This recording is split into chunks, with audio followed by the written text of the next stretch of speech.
Education channel पर आपका स्वागत है। आज हम देखते हैं कि जो प्रमुख युद्ध हुए थे उन सारे को एक जगह देखते हैं जिससे कि अच्छे से हमारे याद भी हो जाए। तो सारे युद्ध सारे तो एक साथ नहीं है, इसमें कुछ युद्ध है और कुछ कल के में दे देंगे क्योंकि हमारे इतने युद्ध हुए थे उन्हें हम सारे को कंप्लीट याद नहीं कर सकते।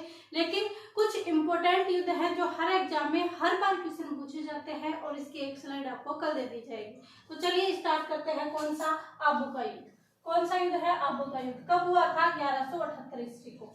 आबू का युद्ध कब हुआ था? 1178 ईस्वी को। किस किस के बीच? अहिल्या पाटन मूलराज सेकंड के बीच और ये आबू का शासक था और मोहम्मद घोरी के बीच।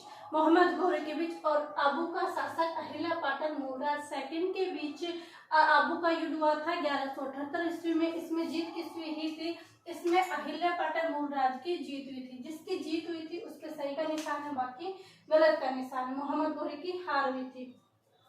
फिर है त्राइन का युद्ध। फर्स्ट में 1191 और त्राइन सेकंड का युद्ध 1192 में। हमें याद ये रखना है कि पहले मोहम्मद घोरी हार गया था और दूसरी बार मोहम्मद घोरी जीत गया था।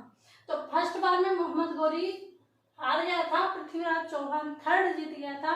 सेकंड में वही युद्ध त्राइन का सेकंड युद्ध हुआ था, दोनों के बीच हुआ था। पृथ्वीराज चौहान थर्ड और मोहम्मद घोरी के बीच। पृथ्वीराज थर्ड पूरे ऐश्वर्या में डूब चुके थे, तब मोहम्मद घोरी उधर से तैयारी कर ली, उसने पूरे युद्ध की, तब मोहम्मद घोरी जीत गया था। फिर है रणथंभौर का युद्ध। रणथंभौर का युद्ध हुआ जुलाई 1301 को। रणथंभौर का युद्ध कब हुआ? 1301 को। हमीरदेव चौहान और अलाउद्दीन खिलजी। हमीरदेव चौहान और अलाउद्दीन खिलजी। हमीरदेव हार गए थे, इन्होंने केसरिया कर लिया था और अलाउद्दीन खिलजी की क्या हो गई थी? जीत हो गई थी। फिर है चित्तौड़ का युद्ध। चित्तौड़ का युद्ध कब हुआ? 1303 में। चित्तौड़ का युद्ध कब हुआ? 1303 में। रतन सिंह और अलाउद्दीन खिलजी। रतन सिंह हार गया था, पद्मनी ने जौहर किया था 1600 के साथ औरतों के साथ, और अलाउद्दीन खिलजी की जीत हो गई थी। पद्मनी ने जौहर किया था और रतन सिंह ने केसरिया किया था और अलाउद्दीन खिलजी यहाँ पर जीत गए थे। उन्होंने वहां पर चित्तौड़ पर अधिकार करके वहां पर अपने पुत्र खिजरका को यह चित्तौड़गढ़ सौंप दिया था। उसके बाद चित्तौड़ का नाम क्या निकला? खिजराबाद। चित्तौड़ का नाम खिजरका के नाम पर किसने किया? खिजराबाद रखा गया। फिर है सिवाना की युद्ध। कब हुआ? 1308 में। किसने? सातलदेव चौहान और अलाउद्दीन खिलजी के बीच। किसके बीच? सातलदेव चौहान और अलाउद्दीन खिलजी। सातलदेव चौहान यहाँ पर वो सिवाना के दुर्ग की रक्षा कर रहे थे, तब अलाउद्दीन खिलजी ने यहाँ पर आक्रमण किया था।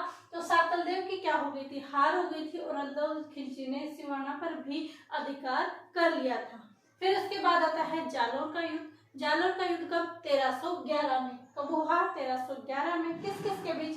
कानड़ देव और अलाउद्दीन खिलजी। अलाउद्दीन खिलजी कंटिन्यू युद्ध कर रहे हैं। अलाउद्दीन खिलजी और यहाँ पर देखो अलाउद्दीन खिलजी की जीत होती है, सभी में अलाउद्दीन खिलजी की जीत होती है और अपना अधिकार वहां पर कर लेता है। तो जालोर का युद्ध 1311 में कान्हड़ देव और अलाउद्दीन खिलजी के बीच।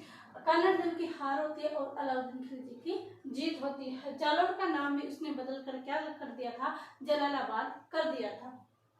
फिर है सारंगपुर युद्ध। राणा कुंभा। कौन? राणा कुंभा और महमूद खिलजी के बीच हुई थी। सारंगपुर युद्ध में राणा कुंभा जीत गए थे और इस विजय के उपलक्ष्य में विजय स्तंभ का निर्माण करवाया था। कब? 1437 में राणा कुंभा जीत गए थे और इसी के उपलक्ष्य में विजय स्तंभ का निर्माण करवाया था। 1440 में विजय स्तंभ का निर्माण हुआ था जो 1448 में पूरा हुआ था।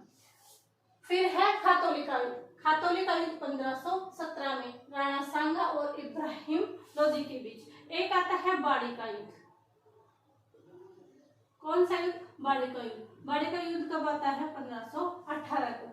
खातौली का युद्ध 1517, बाड़ी का युद्ध 1518, गागरोन का युद्ध 1519। यहाँ पर राणा सांगा की जीत होती है, इब्राहिम लोदी की हार होती है। फिर गागरोन का युद्ध, इसमें 1519 में राणा सांगा की जीत और महमूद खिलजी की हार होती है। फिर आता है बयाना का युद्ध। बयाना का युद्ध फरवरी 1527 में। इसमें बाबर की बुरी तरह हार होती है, राणा सांगा की जीत होती है। इसका बदला लेने के लिए उसने दोबारा से तैयारी की और मार्च 1527 में राणा सांगा को पराजित कर दिया। खानवा के युद्ध में बाबर की जीत हुई थी। इस हार के बारे में कहते हैं कि बाबर के ऊपर यह एक कलंक था। फिर फिर 1527 और 28 में आकर राणा सांगा की क्या हो जाती है, मृत्यु हो जाती है। यहाँ पर राणा सांगा कंटिन्यू युद्ध करते हैं, बताते हैं कि राणा सांगा के 80 घाव थे। ये कुछ युद्ध थे। एक युद्ध की क्लास आपको कल और मिलेगी। यह क्लास आपको कैसे लगी कमेंट करके जरूर बताएं और वीडियो को लाइक शेयर एंड सब्सक्राइब करना ना भूलें। आप सभी का धन्यवाद। Thank you.